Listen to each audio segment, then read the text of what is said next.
Sound. Nakakain pa ako dun sa likod. Okay, so magandang hapon po sa ating lahat. So salamat po sa Panginoon, una sa kaligtasan na kanyang pong pinagkaloob sa bawat isa po sa atin, maging sa akin. Salamat po sa kaligtasan. Ako po yung nagtuturo kanina sa bata, talagang biyaya po ang maligtas. Ano po?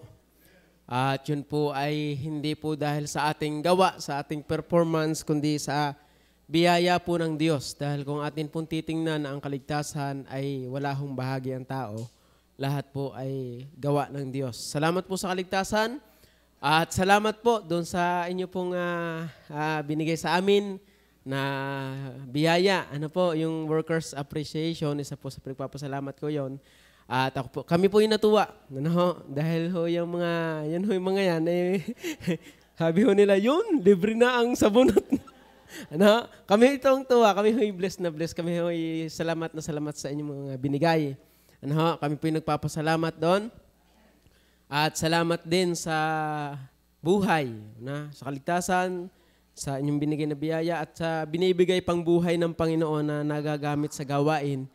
Yun po ay pinagpapasalamat ko dahil ang buhay po natin ay hindi po natin hawak at ang buhay po natin ay napakakomplikado kung atin pong titingnan. Pero dahil ang Diyos po ang nag-iingat, hindi po yan komplikado. Ano? Ang Diyos po ang nag-iingat, kaya po sa Diyos natin ipatangan ang atin pong mga buhay. Dahil ang Diyos po ang pinakadabis pong mag-ingat sa lahat ng mga mag-iingat. So salamat sa buhay, salamat din sa mga ministry na nagagampanan. At 2024 na nga naman at nandini pa rin sa gawain way back 2011 po ako nabaptize at nakakilala po sa Panginoon doon. Time din na yun. At salamat po hanggang ngayon ay nandidini pa rin po sa gawain. Biyaya po yun. Isa po sa aking ipinagpapasalamat ay yun pong nasa gawain pa. Ano po? Dahil meron po akong mga kasabayan na wala na rin po sa gawain. No? Kaya po biyaya at nasa gawain pa. Salamat po sa katapatan din ng Panginoon sa akin. Bagaman ako po ay hindi po tapat, ang Panginoon po ay nananatiling tapat. Napakabuti po talaga ng Panginoon.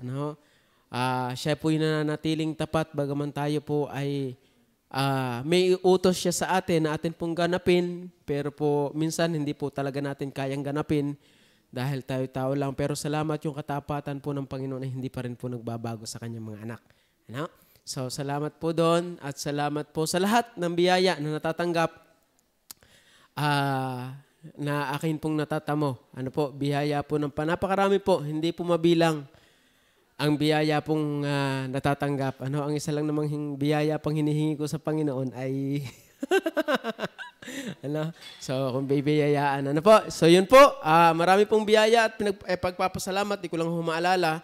At baka yung iba'y magtampo na sa sobrang tagal, ay di pagbibigyan naman ho ang iba. Yun po, salamat po sa Panginoon.